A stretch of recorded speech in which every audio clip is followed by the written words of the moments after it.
계속 서신 채로 말씀 봉독하시겠습니다. 하나님께서 오늘 우리에게 주시는 말씀은 사도행전 21장 37절에서 22장 11절입니다.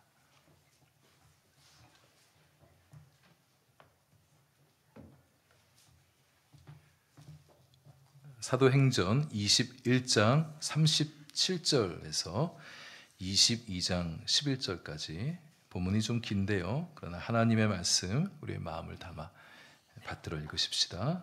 저와 여러분 한 절씩 교독하시고 마지막 절 함께 읽습니다. 바울을 데리고 영내로 들어가려 할 그때에 바울이 천부장에게 이르되 내가 당신에게 말할 수 있느냐? 이르되 내가 헬라 말을 아느냐?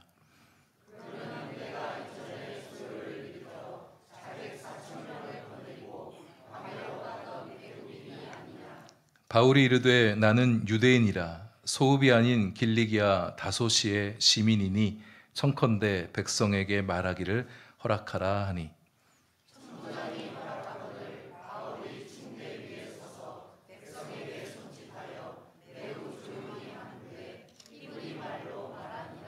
부형들아 내가 지금 여러분 앞에서 변명하는 말을 들으라.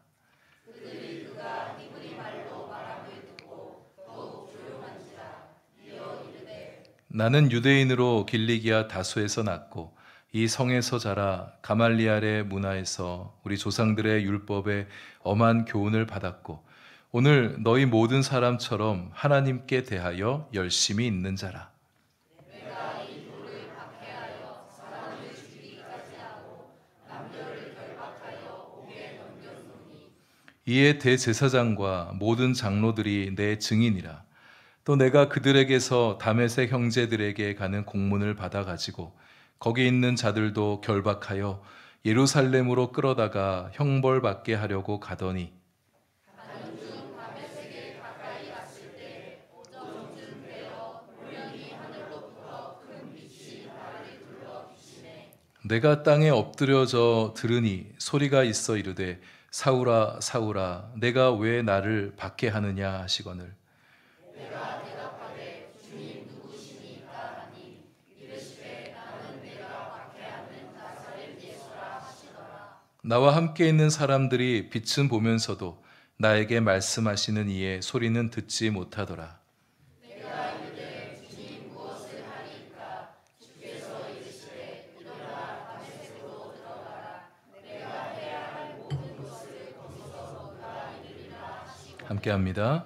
나는 그 빛의 광채로 말미암아 볼 수 없게 되었으므로 나와 함께 있는 사람들의 손에 끌려 다메섹에 들어갔노라. 아멘. 기도하시겠습니다. 하나님, 이제 말씀 듣습니다.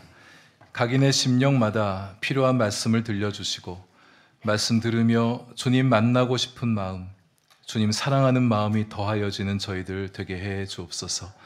바울의 간증을 묵상하며 자신의 삶을 향해 새로운 질문도 던져보는 시간 되게 해 주옵소서. 예수님 이름 들어 기도하옵나이다. 아멘. 우리는 지난주 설교 후반부에 강성 유대인들이 바울을 잡아다가 때려 죽이려 했던 이야기를 나눴습니다. 유대인들이 바울을 죽이려고 했던 이유는 바울이 반유대교, 반율법주의자, 반성전주의자다 그렇게 여겼기 때문이죠. 그대로 두었다간 죽을 수도 있었을 법했는데 마침 예루살렘의 치안을 담당하는 천부장이 와서 소요를 진정시키고 바울에 대한 집단 구타, 집단 린치도 멈추게 했었죠.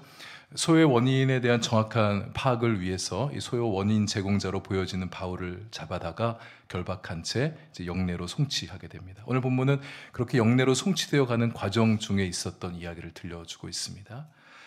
바울은 유대인 군중들의 집단 구타로 몸조차 가누기 힘든 상황이었을 것 같은데 정신을 잃지 않고 상황을 주도하고 있습니다. 바울은 그냥 그렇게 체포되길 원하지 않았습니다. 이 성난 군중들에게 뭔가 하고 싶은 말이 있었습니다.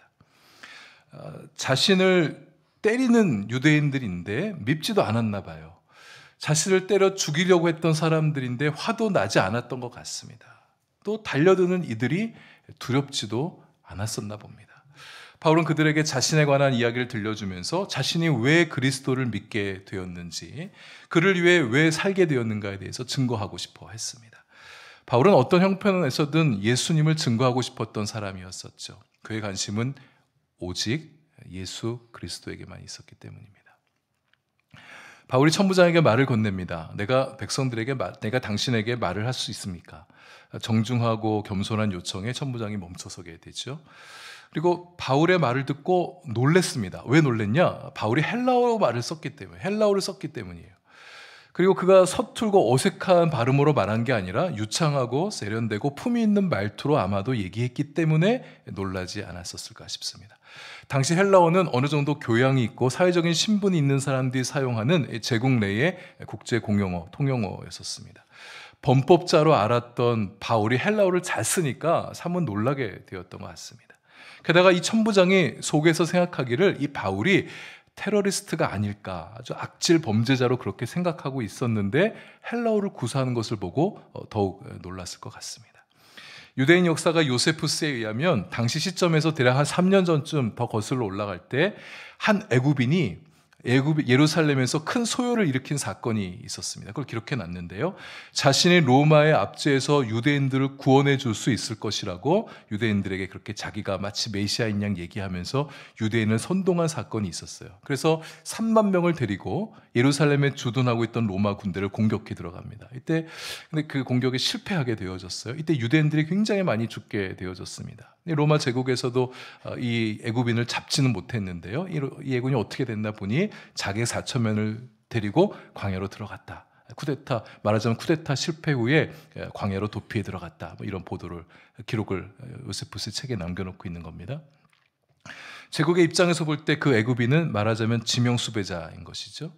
근데 유대인들이 많이 몰려서 한 사람을 막 두들겨 패고 있는 현장을 이 천부장이 목격하게 된 거예요. 그 장면을 보면서 무슨 생각을 하게 됐냐면, 지금 저 잡혀있는 저 사람이, 바울이란 저 사람이 테러리스트가 아닐까, 그 애굽인이 아닐까, 그런 생각을 하게 된 겁니다. 그 애굽인에게 속아 많은 어려움에 처하게 됐던 유대인들이 보복하려는 마음을 가지고 마침 그 테러리스트를 그 애굽인을 잡아다가 때리고 있구나, 그렇게 보게 된 거예요. 만약 바울이 그 애굽인이 맞다면 천부장으로서는 무척 잘된 일이죠. 뜻하지 않게 지명수배범을 자신의 손으로 잡게 되었으니 굉장히 좋은 일이 생긴 겁니다. 테러리스트를 잡은 덕에 1계급 특진이라도 주어질지 모를 그런 상황이 된 거니까요. 그러나 바울은 그 애굽인이 아니었습니다. 21장 39절에 자신을 소개하잖아요. 나는 유대인입니다. 당신이 말한 그 애굽인이 아니라는 거죠. 그리고 나는 길리기아 다소 사람, 다소 시민입니다. 이렇게 얘기합니다. 소읍이 아닌 길리기아 다소의 시민이다. 다소는 당시 로마 제국 내의 대도시 중에 하나였었고요. 문화와 학문의 중심지였었습니다. 당시에는 어떤 도시 출신인가에 따라서 그 사람의 사회적인 신분도 어느 정도 파악할 수 있는 척도가 되어지곤 했었거든요. 그러니까 다소 시민이라 하면 이 사람이 어느 정도 교육 수준이 있고 사회적인 신분도 낮지 않은 사람이라는 것을 말하는 거예요. 다소 시민이 뭔가 백성들에게 할 말이 있다고 얘기하니까 천부장이 흔쾌히 수락해 주게 된 것입니다. 영내로 올라가는 계단에 멈춰선 바울이 무리를 향해 몸을 돌려 세우고는 손짓을 하여 무리를 조용히 시킵니다. 이 대목에서 바울의 카리스마가 좀 느껴지는 것 같아요. 어떻게 손짓하여 조용히 시켰는지 모르겠지만 결박된 손으로 어떤 손짓을 행하여 성난 군중들을 잠재우고 있는 바울입니다. 그리고 입을 열어 이야기를 시작하는데 히브리어로 얘기했다, 이렇게 합니다. 저는 이 대목을 보면서 바울이 진짜 스마트한 사람이구나 또 한 번 느끼게 됐는데요. 의도적으로 히브리어를 구사한 것입니다. 당시 유대인들이 보편적으로 쓰는 말은 아람어였습니다. 페르시아가 고대 4세기, 5세기경에 이제 제패하고 고대 근동 지역을 아람어로 공용어, 마치 오늘날 영어처럼 그렇게 보편 언어로 아람어를 공용어로 만들어 놨었는데요. 그래서 유대인들이 세월이 지나오면서 히브리어도 쓰지만 아람어를 이렇게 많이 쓰면서 그렇게 유대인들이 살아왔습니다. 근데 바울이 히브리어로 말한다는 거예요. 그랬더니 22장 2절에 보시면 그들이 더욱 조용해졌다, 이렇게 얘기하잖아요. 그러니까 다른 민족이 전혀 쓰지 않는 히브리 말을 쓰게 되어지니까 귀를 기울이게 된 거예요. 바울이 히브리 말로 얘기한 것은 이 유대인들 앞에서 나도 당신들과 같은 유대인의 뿌리를 가지고 있습니다, 이것을 어필하고 있는 것입니다. 동질감을 느끼게 해서 마음을 얻게 하는, 마음을 열게 하는 효과를 가져오게 되는 것이죠. 여러분, 그래서 선교사님들이 선교지에서 선교하면서 주로 이렇게 선교지의 부족 언어, 민족 언어를 쓰시는 경우를 많이 보게 되어집니다. 대단히 중요한 것 같아요. 만국 공용어라고 말할 수 있는 영어로 선교할 수 있지만 그 나라 민족의 부족어, 민족어로 얘기하게 되면 그 사람들의 마음이 좀 더 열리게 됩니다. 자기들이 존중받는 느낌을 받게 되어지고 설령 서툴게 구사하더라도 선교사가 하는 말에 귀를 기울여 집중해서 듣게 되어지죠. 현지어를 구사하면서 전도하고 선교하는 선교사님을 보게 되면 일단 존경해 드려야 됩니다. 원래 선교사님들 중에는 언어 능력이 탁월하신 분들이 있어요. 다른 나라 말도 좀 빨리 잘 배운 분들이 계시는데 대체로 다른 나라 말을 배운다는 것은 어려운 일입니다. 게다가 다른 나라 말로 전도하고 설교한다? 쉽지 않은 일이죠. 그만큼 동화되기 위해서 현지인들을 보다 더 잘 이해하기 위해서 그들의 마음 가까이 가기 위해서 애를 썼다는 것이니까 그런 선교사님들 보면 존경해 드려야 돼요. 결박된 채 올라선 계단이 어느새 거룩한 설교단이 되었습니다. 모두들 바울에게 집중하고 있죠. 그의 간증이 시작됩니다. 자기가 누구인지, 자기가 어떻게 해서 예수님 믿게 되었는지를 얘기하는 거예요. 그의 간증을 바탕으로 바울의 여느 설교들처럼 예수 그리스도께서 구원자이심을 증거하고 예수 그리스도의 복음으로 말미암아 구원받게 되어진다는 메시지를 이제 계속 이어갈 참이었습니다. 군중들을 이렇게 부르면서 이야기를 시작하죠. 부형들아, 아버지들이요, 형님들이요, 내게 아버지 같은 분들이시요, 형님 같은 분들이시요, 이렇게 얘기해요. 나나 당신이나 다 같은 조상을 가진 동포입니다라는 걸 표현하는 말이기도 하고요. 그리고 상대방을 좀 높여드린 표현이죠. 자기는 낮추면서 상대방을 높입니다. 그렇게 부르게 되니까 이런 사람이 좀 기분이 언짢아도 누가 자기 이렇게 좀 높게 존중해주면 마음이 조금 가라앉게 되지 않습니까? 흥분했던 군중들이 마음이 좀 가라앉아지면서 도대체 저 사람 뭘 얘기하려는 건가 이제 귀를 기울이게 됩니다. 서울의 남서울교회를 담임하셨던 홍정길 목사님이라는 분이 계십니다. 이제 은퇴하셨는데요. 그분이 한국교회에서 정말 많이 애쓰시고 특별히 북한 선교회에서 굉장히 수고 많이 하신 분이신데요. 이분이 유명해지고 또 사역의 지형이 막 넓어지면서 교회를 돌보는 게 조금 소홀해지시면서 밖에 외부 사역이 굉장히 많아지시게 된 거예요. 워낙 큰 어른이다 보니까. 근데 교회 권사님들이 좀 뿔이 났습니다. 목사님이 담임 목사님이 교회는 잘 안 돌보고 자꾸 외부 사역만 다니시니까 기분이 좀 나빠진 거예요. 그래서 벼르다가 어느 날 목사님 불러다 간담회 자리를 만들었어요. 목사님한테 좀 따져야겠다 이런 얘기. 부목사님 통해서 지금 권사님들이 화가 났습니다. 이런 얘기를 홍 목사님이 듣게 된 거예요. 잠깐 생각하더니 이제 권사님들 몇백 명 되는 교회니까 권사님들 앞에서 이제 가서 이렇게 딱 입을 열며 얘기하더랍니다. 누님들 좀 봐주세요. 그렇게 얘기하더라고요. 제가 그 말 듣고 한참 웃었는데 제가 그 말 듣고 저도 한번 나중에 써먹어야겠다. 혹시 우리 권사님들이 저한테 화날 일이 있으면 제가 권사님들 모임에 가가지고 누님들 좀 봐주세요. 당회하다가 우리 장로님들이 저한테 뭐 화가 난 일이 생겼어요. 형님들 좀 봐주세요. 네. 부형이라니 의례적인 연설 화법일 수 있겠지만 기분이 나쁘면 이렇게 호칭하기 쉽지 않죠. 근데 바울은 자존심도 없는 사람인 것 같아요. 그냥 예수님을 위해서라면 자신의 자존심은 아랑곳하지 않는 사람이 아닌가. 그냥 예수님이 그의 자존심이 아닌가. 이런 생각을 해보게 되는데 먼저 자신이 어떤 사람인가를 밝히죠. 자신의 출신 배경을 세 가지로 얘기하는데 자신은 길리기아 다수에서 태어난 유대인이다. 디아스포라 유대인이라는 거잖아요. 그러나 뼛속 깊이 자신은 유대인의 핏줄을 가지고 태어났다. 그가 어릴 때부터 예루살렘에서 성장했다 얘기하고 있습니다. 예루살렘은 율법의 도시입니다. 율법의 문화가 자리 잡은 도시. 그러니까 율법적인 문화가 가득 찬 도시가 예루살렘이에요. 율법의 문화 속에서 그렇게 자라왔다는 것을 말하는 거죠. 그리고 가말리알 문화에서 율법 교육을 받았다. 당대 최고의 율법학자로 알려졌던 랍비 가말리알에서 공부했다는 얘기는 이 사람이 바리새파의 라인 속에 있다는 것이고 율법에 정통한 사람이라는 것을 말하는 거예요. 바울이 이 얘기를 왜 꺼내냐면 나도 결코 반율법주의자가 아니라는 것을 말하는 거예요. 자기도 자기 앞에 있는 군종들처럼 율법을 중시하는 사람들이고 당신들 보니까 하나님께 열심히 대단하던데 나도 당신들과 마찬가지로 하나님께 열심히 있는 사람이다. 이것을 말하고 싶은 거예요. 자기가 얼마나 열심히 있냐. 당신들이 그 도에 예수 그리스도의 복음을 말하는 가르치는 그 도를 얘기한 거잖아요. 그 도에서 박해하듯이 나도 그렇게 박해하는 사람이다. 심지어 나는 예수 믿는 사람을 잡아다가 죽이기까지 했다. 이렇게까지 얘기하는 거예요. 이렇게 말하니 바울과 군중들 사이에 일종의 교감, 연대감, 공감 같은 것들이 만들어지게 되는 것입니다. 우리가 누군가에게 전도할 때 이런 교감, 연대감, 공감 능력 대단히 중요합니다. 상대방의 입장을 이해해주고 그 마음을 알아주고 존중해주고 상대방의 마음을 이해해줄 때 마음이 열리기 마련입니다. 그럼 마음이 열려야 우리가 전하고 싶은 메시지도 그 마음 안에 들어갈 수 있는 거잖아요. 바울이 그 도를 따른 사람을 박해했다는 이 사실은 예루살렘의 대제사장들도 모든 장로들도 다 안다. 그들이 내 증인이다. 이렇게 말하죠. 나의 열심이 어느 정도인지 더 들어보시겠어요? 그래서 쭉 얘기합니다. 이스라엘 밖 다메섹에 살아가는 예수 믿는 사람들, 예루살렘에 살다가 쫓겨나서 다메섹까지 가서 예수 믿고 있는 예수쟁이들, 내가 그들을 잡으려고 저 멀리 다메섹까지 공문 받아다가 갔던 사람입니다. 이렇게 얘기하는 거예요. 바울이 이렇게 율법에 열심히 있고 실천적으로 행동하는, 정말 나서서 행동하는 그런 실천가였다. 이걸 말하는 거죠. 여러분, 지성인이면서 실천가가 사실 많지는 않습니다. 똑똑하기는 한데 행동하지 않는 사람. 참 똑똑해요. 근데 행동해야 될 때 소극적인 사람. 뭔가 결정적으로 행동해야 될 때 뒤로 빼는 사람. 꽁무니 빼는 사람들이 적지 않죠. 아는 게 많아서 말 참 잘합니다. 말로는 정의의 투사처럼 얘기하지만 자신의 생명이 위협받는 순간이 되어지게 되면 아무 말도 못하는 사람. 근데 바울은 그런 사람이 아니었어요. 배운 만큼 살아내는 사람. 율법을 알기만 많이 아는 사람이 아니라 율법을 순종해내는 사람이었습니다.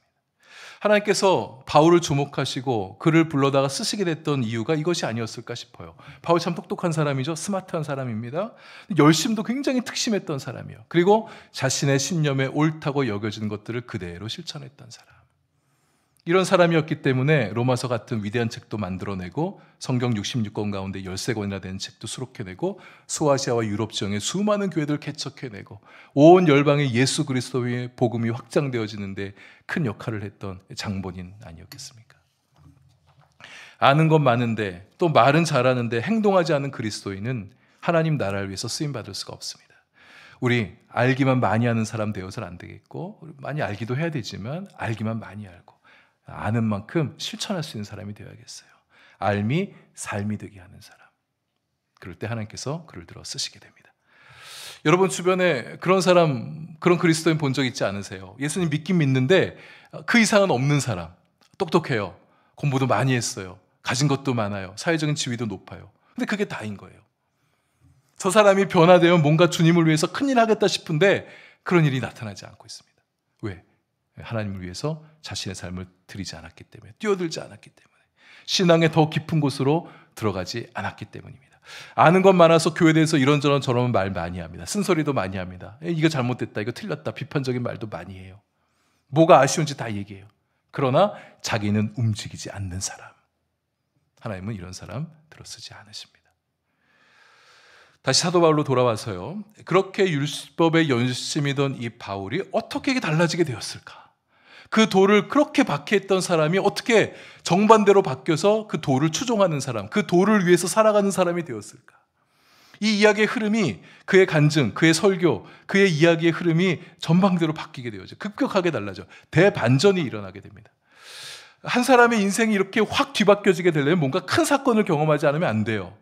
인생에 어떤 큰 고난을 만나게 된다든지 아니면 자기 자신을 뒤집어 놓을 만한 어떤 충격적인 사건을 경험하게 된다든지 어떤 그런 경험을 한다든지 머리를 꽝 때려 맞는 것 같은 번개 맞는 것 같은 깨달음을 갖게 되어진다든지 아니면 대단히 영향력 있는 어떤 사람을 만나는 거예요. 에너지가 큰 사람, 힘이 많은 사람 만나서 그 사람으로부터 어떤 영향을 받게 되어진다든지.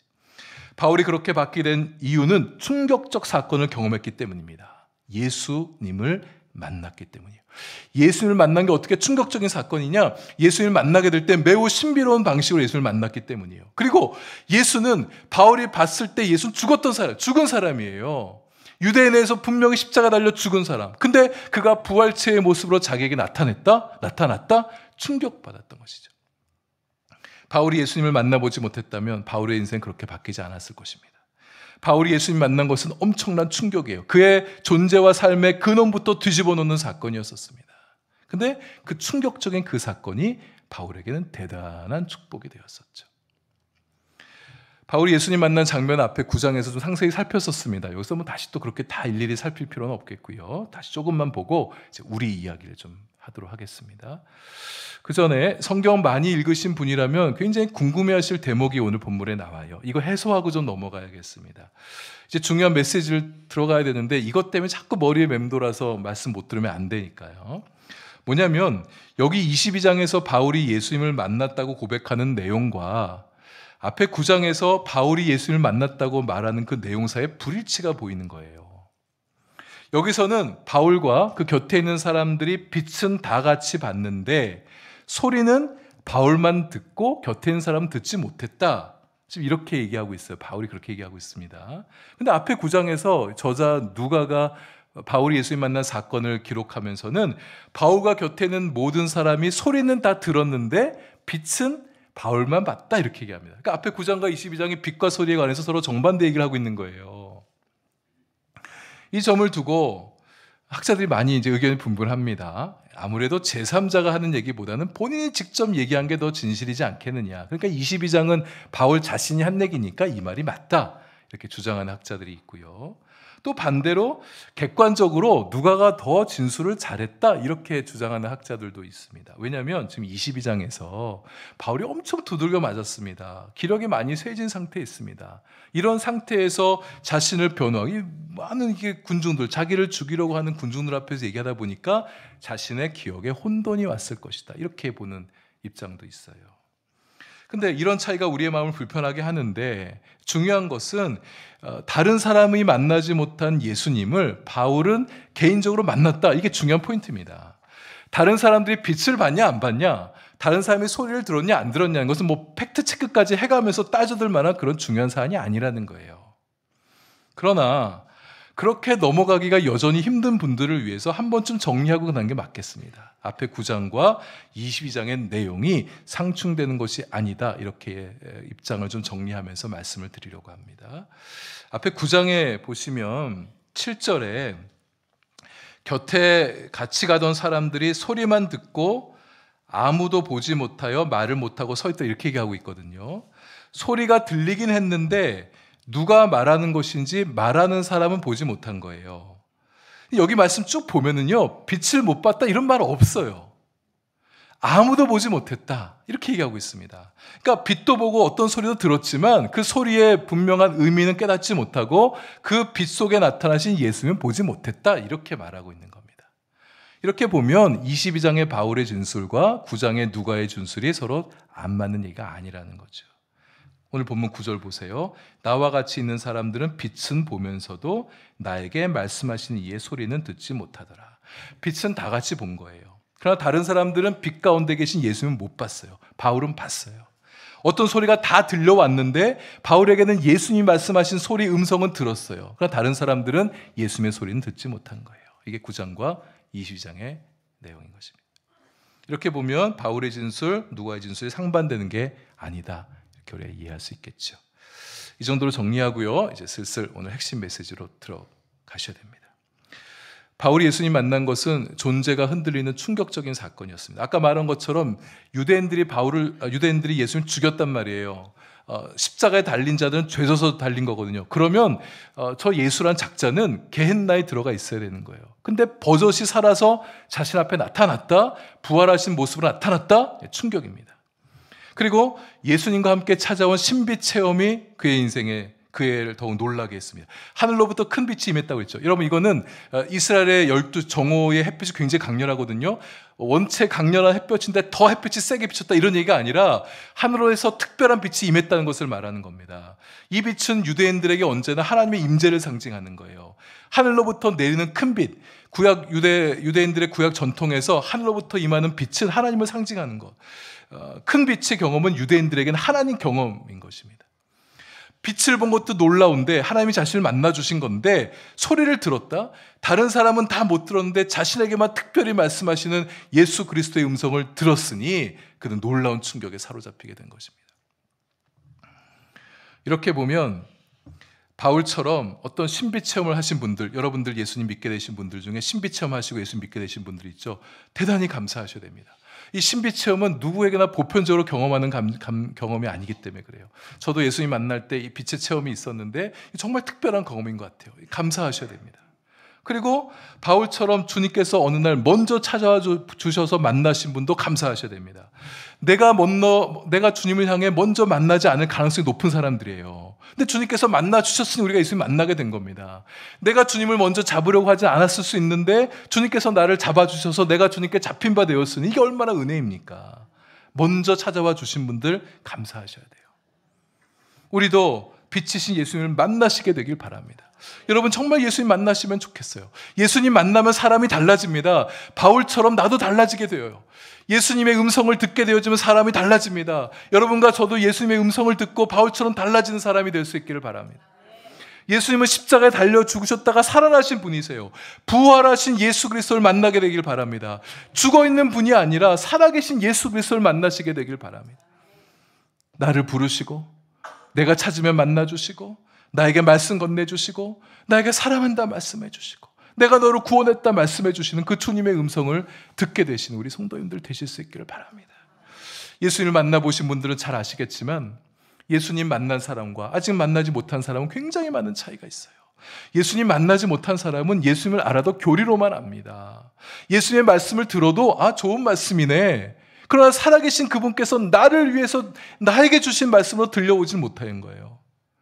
기도를 해도 그저 멀리 계신 하나님 앞에 고백하며 기도할 뿐 내 곁에서 내 기도를 가까이서 들어주신 그 주님으로 만나지 주님으로 느끼지 못하게 되는 거예요. 예수님은 나와 함께 살아주고 계시는 분, 나와 함께 동행해 주신 분으로 느끼지 못한 채 살아가고 있어요. 이런 분들에게 예수님은 사실상 그에게 큰 힘이 되어주지 못합니다. 별로 기쁨도 되어주지 못해요. 예수님의 자신의 소망이며 자신의 권세라고 말하지 못합니다.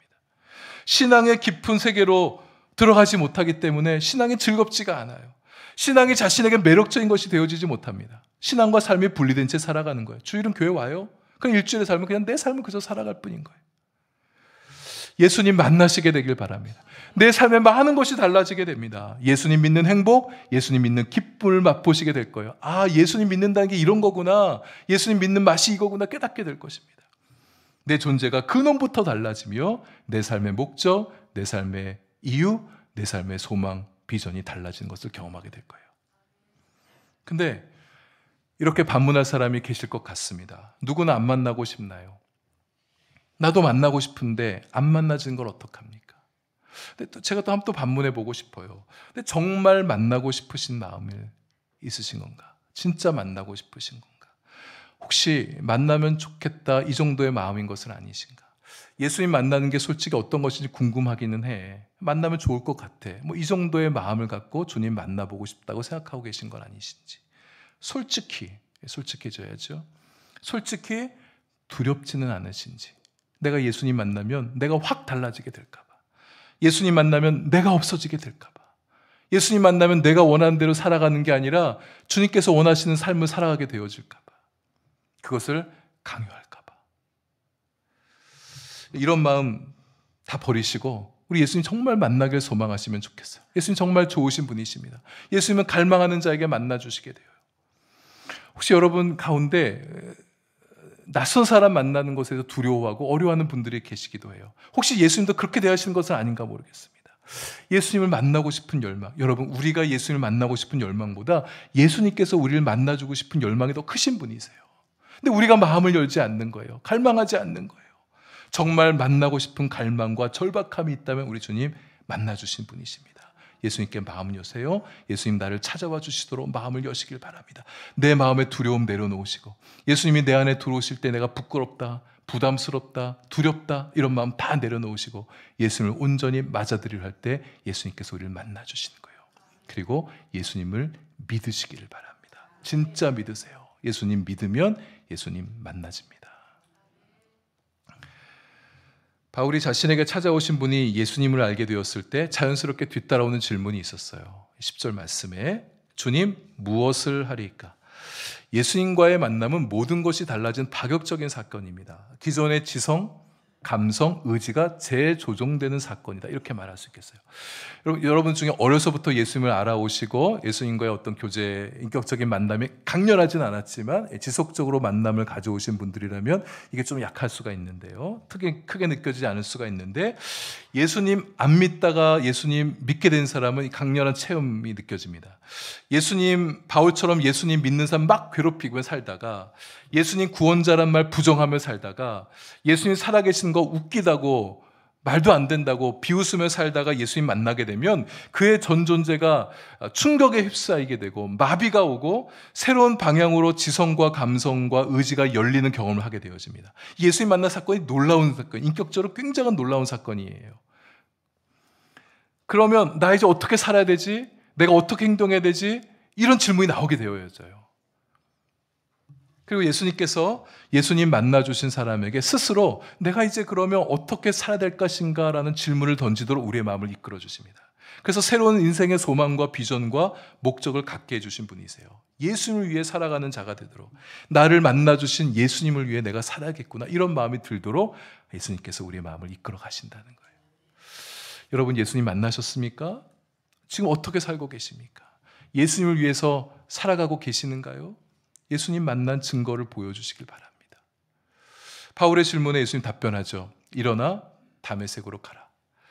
다메섹으로 들어가라고 했던 이유는 다메섹에서 만날 사람이 있었던 거잖아요. 이제 아나니아라는 사람 만나게 됐는데, 바울이 뭘 해야 될지 질문했잖아요. 뭘 하리까? 아나니아를 통해서 이제 예수님이 가르쳐 주십니다. 아나니아 만나러 가는 거예요. 근데 이렇게 생각해 볼 수도 있습니다. 다메섹으로 들어가라. 원래 바울이 예수님 만나기 전에도 다메섹으로 가려고 그랬었어요. 다메섹 왜 갔습니까? 예수님 믿는 사람 잡으려고 갔잖아요. 근데 이제 예수님 만난 다음에는 다메섹에 똑같이 들어가는데 들어가는 목적이 달라진 겁니다. 이제는 예수님 믿는 사람 만나려고 들어가는 거예요. 예수님에 대한 이야기 들으려고 들어가는 거예요. 앞에 3장을 보시면 바울이 눈이 떠진 다음에 다메섹의 여러 회장을 다니며 예수님을 증거했다고 그랬어요. 예수님 만난 그 기쁨을 나누려고 들어가는 거예요. 다메섹에 이제 예수님 믿는 사람 잡으려고 하는 게 아니라 예수님을 전하기 위해서 들어가는 인생이 됐다. 사실 예수님 만난 이후에도 우리의 삶의 자리는 크게 달라지지 않습니다. 내가 하는 일이 갑자기 바뀌거나 하지 않아요. 물론 그 중에는 자신이 하는 모든 일들 다 집어치우고 목회자가 되겠다고, 그냥 주님 위해서 다 풀타임 되겠다고, 선교사 되겠다, 그런 분들도 계시긴 하지만 대부분의 사람들은 그냥 하던 일 계속합니다. 그러나 이제 삶의 목적이 달라지는 거예요. 내 삶의 다메섹으로 여전히 우린 들어가지만, 여전히 다메섹 같은 직장을 살아갑니다. 똑같은 직장에 살아가고 똑같은 가정에 살아가지만 이제 가정에서의 내 삶이, 직장에서 내 삶이 달라지는 거예요. 목적이 달라지고 태도가 달라지는 것입니다. 이제는 예수님 위해서 살아가는 거예요. 가정에서 내가 예수님을 위해서 어떻게 살아갈까? 내 직장에서 내가 어떻게 예수님을 위해 살아가게 될까? 예수 그리스도를 증거하며 나타내며 살아가는 사람으로 바뀌게 되는 것입니다. 그리고 주님 무엇을 하리이까? 이 질문은 앞으로의 자신의 삶을 주님께 의탁한다는 의미이기도 합니다. 내가 무엇을 하려 하지 않겠습니다. 주님, 내가 무엇을 해야 됩니까? 주님 알려주십시오. 주님께서 원하시는 일을 하겠습니다. 이런 말을 하고 있는 겁니다. 이제 주님의 뜻이라면 주님의 뜻대로 하겠습니다. 주님의 뜻이 아니면 멈추어 서겠습니다. 예수님 만난 사람은 그렇게 살아갑니다. 여러분, 우리도 예수님 만난 사람답게 내 뜻 앞세우지 말고 주님의 뜻 앞세우고, 주님을 위해서 세상 속에 살아도 주님을 위해서 살아가는 여러분과 제가 될 수 있기를 바랍니다. 아직 예수님 인격적으로 만나지 못하신 분들 예수님 꼭 만나시게 되길 바랍니다. 근데요, 사실 예수님께서 만나 주셨는데 느낌이 강렬하지 못해서, 어떤 강렬한 영적 체험이 없어서 내가 예수님을 아직 만나지 못한 것인가, 이런 마음을 가지신 분도 계실 수 있어요. 여러분, 내가 예수님이 믿어지고 내 안에 예수님 계신 것이 믿어지고 예수님께서 나와 함께 하시는구나라는 것이 믿어지면 사실 예수님 만난 겁니다. 그러나 예수님을 좀 더 가깝게 느끼고 싶으시다면 예수님 느끼기 원한다고 기도하십시오. 예수님의 임재, 예수님의 사랑, 예수님의 인격적인 현존을 더 분명히 느낄 수 있게 해달라고 주님께 기도하시고, 주님 다시 만나기 원합니다. 다시 만날 땐 내가 뜨겁게 주님을 만날 수 있도록 해주세요. 나를 그렇게 만나주세요. 그렇게 갈망하고 기도하십시오. 주님께서 언젠가 어느 땐가 여러분 찾아와 주셔서 만나 주실 것입니다. 주님을 만나는 기쁨과 은혜, 다시 새롭게 만나는 은혜와 기쁨이 여러분의 삶에 있어지게 되기를 소망합니다.